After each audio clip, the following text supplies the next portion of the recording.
Hello friends, myself Avnish Prajapati, student of department of botany, Banaras Hindu university, जिसको BHU के नाम से भी जानते हैं आप लोग। और दोस्तों आज से हम स्टार्ट करने जा रहे हैं एंजियोस्पर्म की जो फैमिली है, एंजियोस्पर्म का जो फैमिली है उसके डिस्क्रिप्शन के बारे में हम लोग पढ़ने जा रहे हैं आज से। और इसका जो बेसिस है Bentham and Hooker system of classification के बेसिस पे हम इसकी स्टडी करेंगे। और आज जो पहला प्लांट है, पहला जो फैमिली का प्लांट है वो है रेननकुलेसी फैमिली का। रेननकुलेसी फैमिली का फिर इसको बटर कप फैमिली भी कहते हैं, ठीक है, इसको बटर कप फैमिली भी कहते हैं। अब रेननकुलेसी जो है, रेननकुलेसी फैमिली किससे डिराइव हुआ है, इसका टाइप जीनस क्या है? टाइप जीनस इसका है रेननकुलस, इसका टाइप जीनस है रेननकुलस। रेननकुलस जो डिराइव हुआ है वो राना से डिराइव हुआ है। राना का मतलब जो, हाँ आप सही समझ रहे हैं, राना मतलब मेढक का, मेढक से इसको लिया गया है, राना का रेननकुलस बनाया गया है। क्योंकि इसका जो फ्लावर होता है वो स्मॉल येलो कलर का होता है, इसलिए, और इसका अपीयरेंस जो होता है वो मेढक की तरह होता है, इसलिए हम इसको रेननकुलस कहते हैं। रेननकुलस इसका टाइप जीनस है, जिसके बेसिस पे इसको रेननकुलेसी फैमिली कहा जाता है, ठीक है। अब हम इसके बारे में पढ़ते हैं थोड़ा सा, इस प्लांट के बारे में, रेननकुलस जो स्क्लेरेटस के बारे में हम पढ़ते हैं, ठीक है। तो सबसे पहले अगर हम इसका देखें, हाइब्रिड जो होता है ये एनुअल प्लांट है, मतलब एक साल में ही ये निपट जाता है। ये हर्ब है, ठीक है, एनुअल प्लांट है, ठीक है। अब इसके बाद हम इसका देखते हैं रूट सिस्टम। रूट इसका जो होता है वो टैप रूट होता है। रूट सिस्टम इसका क्या होता है? टैप रूट होता है। और कभी किसी जीनस में, इसके जो रेननकुलेसी फैमिली के दूसरे जो जीनस हैं उसमें एडवेंटिशियस रूट भी पाए जाते हैं, ठीक है। अब इसके बाद हम बात करते हैं स्टेम की। स्टेम जो होता है इसका इरेक्ट होता है, ब्रांच जो होता है हर्बेशियस होता है, मतलब साकी होता है, इसमें वुड नहीं होते हैं, वुड की तरह ये कुछ भी नहीं बनाते हैं। तो ये क्या होते हैं? इरेक्ट होते हैं, ब्रांच जो होते हैं, और क्या हर्बेशियस नेचर के होते हैं, ठीक है। अब हम स्टेम के बाद इसके लीफ के बारे में थोड़ा सा देख लेते हैं। स्टेम जो होता है उसका हो गया। अब लीफ जब देखेंगे हम, सबसे पहले देखते हैं लीफ जो है सिंपल है, क्योंकि इसमें पिन्ना जैसे कोई स्ट्रक्चर नहीं बने हैं, तो इसका हम क्या कहेंगे? सिंपल लीफ है। लीफ जो है सिंपल है, अल्टरनेट है, मतलब एक यहाँ से निकलेगा फिर एक उसके ऊपर से दूसरी तरफ निकलेगा, ये क्या होते हैं? अल्टरनेट होते हैं, ठीक है। इसमें जो वेनेशन देखा जाएगा, तो वेनेशन का मतलब होता है, इसको जो वेन्स होती हैं वो रेटिकुलेट वेनेशन दिखाती है। रेटिकुलेट मतलब होता है कि जाल की तरह पूरे लीफ में फैली रहती है इसकी वेन्स, रेटिकुलेट वेनेशन होता है। और इनका जो होता है मल्टी कास्टेट होती हैं, तो वेन्स जो होती हैं मल्टी कास्टेट, मतलब एक तरफ जाने के बाद वो कई ब्रांचेज में डिवाइड हो जाती हैं, तो इसको मल्टी कास्टेट कहा जाता है, ठीक है। इसके बाद इसमें देखें एक लंबी सी पेटियोल पाई गई है, लंबी सी पेटियोल पाई जाती है। लेकिन यहाँ पे देखते हैं कोई भी ऐसा स्ट्रक्चर नहीं है जो लीफ लाइक या फिर स्केल लाइक दिखाई स्ट्रक्चर नहीं है, इसलिए हम इसको क्या कहेंगे? X stipulate, petiolate x stipulate, simple है, अल्टरनेट है। इसका जो बेस देखेंगे, लीफ का जो बेस है वो जो मेन एक्सिस है या जहां से ये अराइज हो रहा है उसको कवर कर देता है, इसलिए इसको कहते हैं सीथिंग लीफ बेस।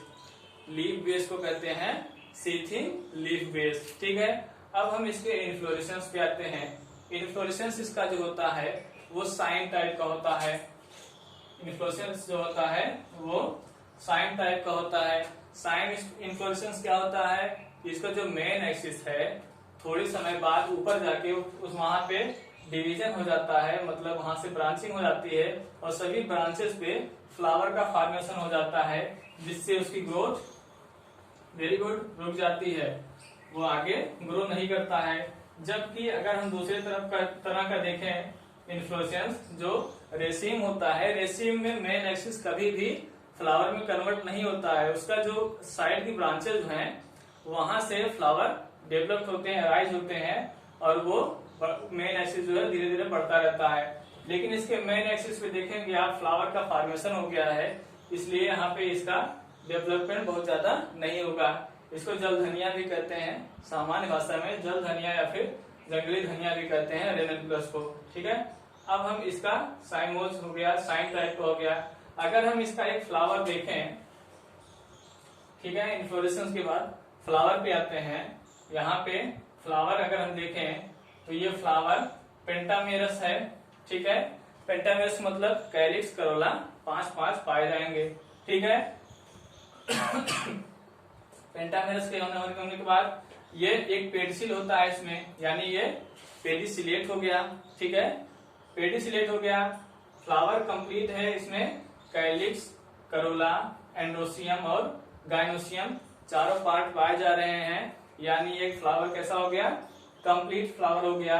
एंड्रोसियम और गाइनोसियम एक ही फ्लावर में है, यानी हर्माफ्रोडाइट हो गया, यानी बाइसेक्सुअल हो गया।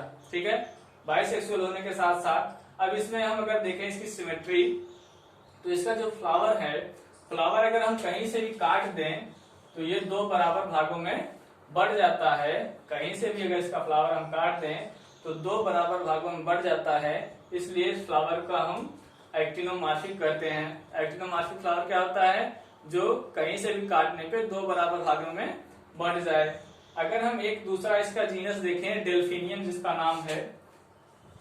नाम है डेल्फिनियम, तो डेल्फिनियम में एक स्पर का फॉर्मेशन हो जाता है। डेल्फिनियम में स्पर का फॉर्मेशन हो जाता है, जिसका हम फ्लोरल डायग्राम देखेंगे अभी थोड़ी देर में। वहां पे वो जाइगोमॉर्फिक फ्लावर हो जाता है, क्योंकि वहां पे स्पर का फॉर्मेशन होने के साथ साथ वहां पे ऐसा होगा कि अगर हम कहीं से भी काटे 2 बराबर भागों में नहीं बढ़ता है, केवल एक ही जगह से काटने पे 2 बराबर भागों में बढ़ता है। अब इस फ्लावर के बाद हम देखते हैं इसमें ब्रैक्ट और ब्रैक्टिएट दोनों हो सकता है, क्योंकि स्पीशीज टू स्पीशीज इसमें डिफर होते हैं।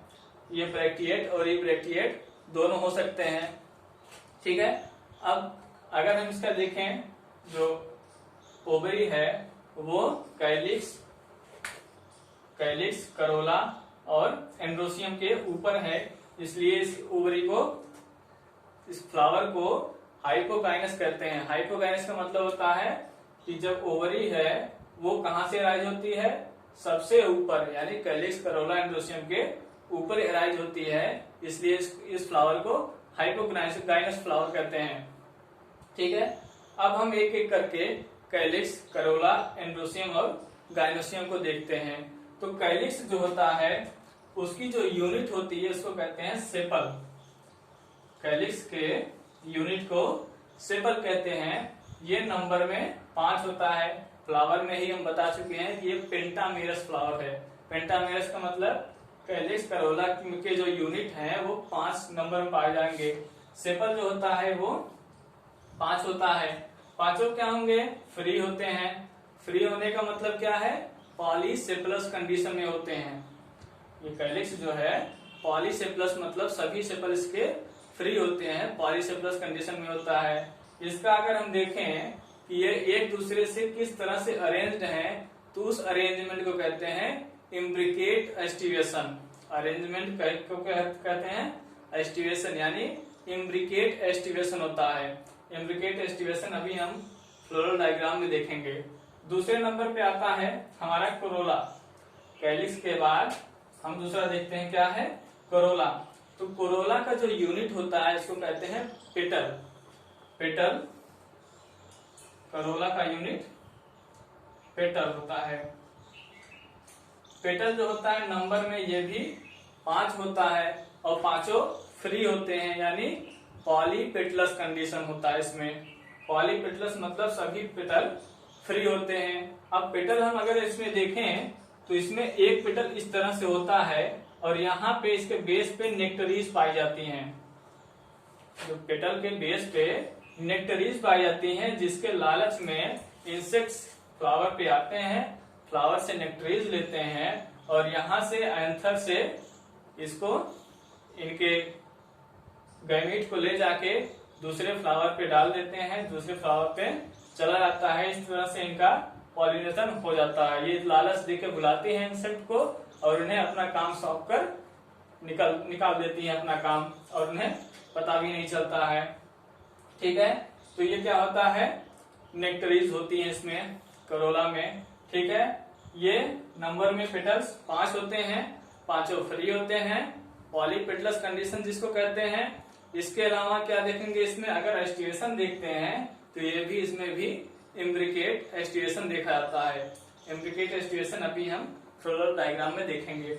अब हम अगर इसमें एंथर देखते हैं, मतलब एंडोसियम, तीसरे नंबर पे क्या है, एंड्रोसियम है।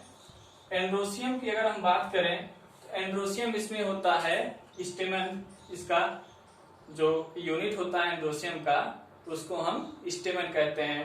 स्टेमन जो होता है इसमें स्पाइरली अरेंज्ड होता है। ये यहाँ पे क्या होता है, स्पाइरली अरेंज्ड होता है। स्पाइरली का मतलब ऐसा है, ये इस तरह से अरेंज्ड होता है अलग अलग तरह से। ठीक है, स्पाइरली अरेंज होने के बाद साथ साथ इसका टाइप क्या होता है, ये एडिनेट प्रकार का होता है।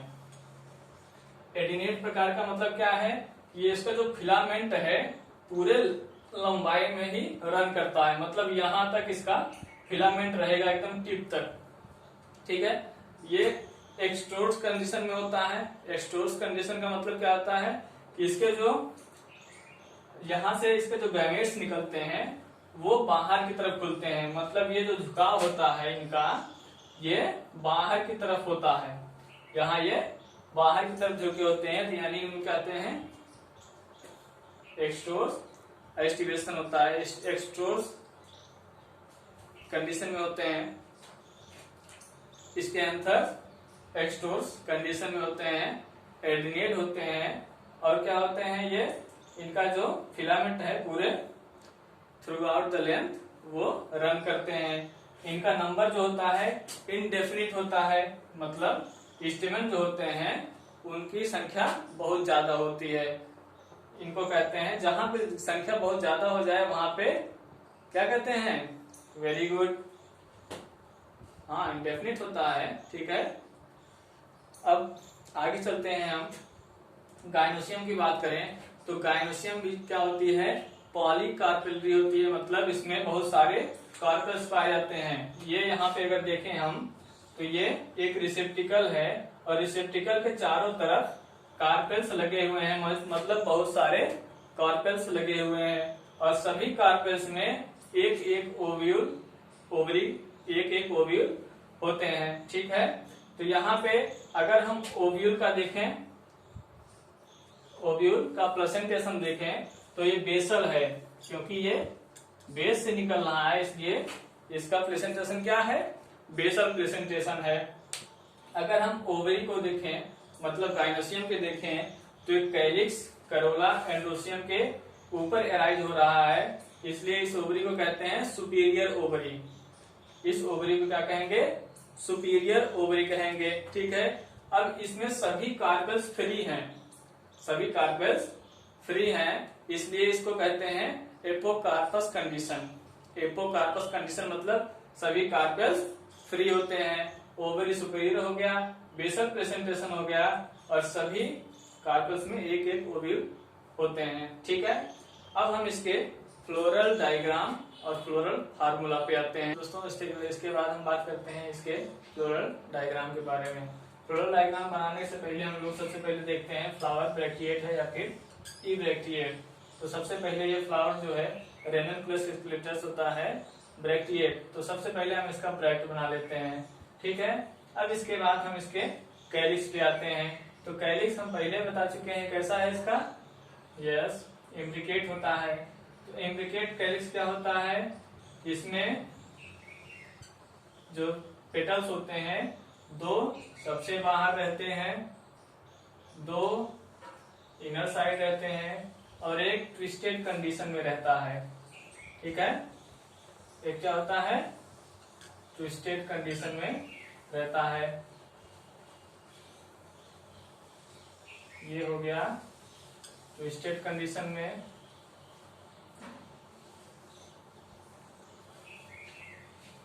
ये फ्री होते हैं, जो इसके पेटल हैं वो फ्री होते हैं, इसके बाद हम आते हैं दूसरा सेपल पे।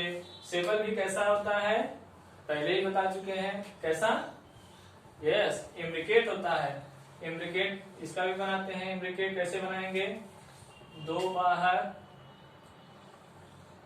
एक ये बाहर कर देते हैं, ठीक है, एक ये बाहर कर देते हैं, ठीक है,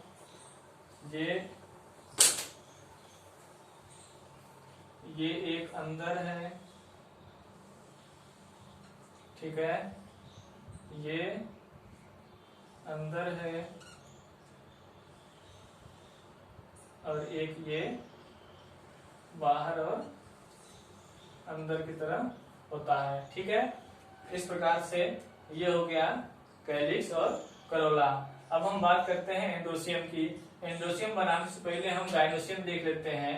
तो गाइनोसियम होता है क्या, स्पाइरल होता है, पहले ही बताए हैं हम। जिसके कार्पेल्स होते हैं स्पाइरली अरेंज होते हैं, तो इसको इस तरह से हम इसमें दिखाते हैं स्पाइरल कार्पेल्स को, ठीक है। अब हम बनाते हैं क्या, एंडोसियम का स्टेमन। स्टेमन भी हम बताए हैं कैसा होता है, वो एक स्टोर कंडीशन में होता है और कैसा होता है, स्पाइरली अरेंज होता है। तो स्पाइरली अरेंज के लिए हम क्या करेंगे, एक्सट्रोर्स के लिए हम उसका बाहर की तरफ बनाते हैं, ठीक है, इस तरह से इसका स्टेमन बनता है।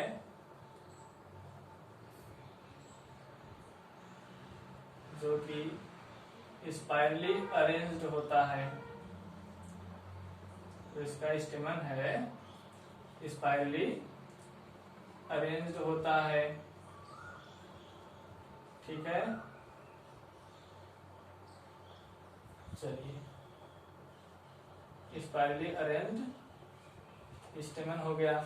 अब इसका हम फ्लोरल डायग्राम बना चुके हैं। फ्लोरल डायग्राम हो गया है। अब हम इसका फ्लोरल फार्मूला देखते हैं। तो इसी को हम, ये चूंकि एक्टिनोमॉर्फिक है इसलिए यहाँ पे हम प्लस का मार्क लगा देते हैं, ठीक है। अब इसका हम फ्लोरल फार्मूला देखें तो सबसे पहले देखते हैं कि इसमें ब्रैकेट है, तो इसका ब्रैकेट का याद देखते हैं, ठीक है। ये क्या है, एक्टिनोमॉर्फिक है, ठीक है, एक्टिनोमॉर्फिक है। बाइसेक्सुअल है, मतलब इसमें एंडोसियम गाइनोसियम दोनों पाए जा रहे हैं। बाइसेक्सुअल है, ठीक है।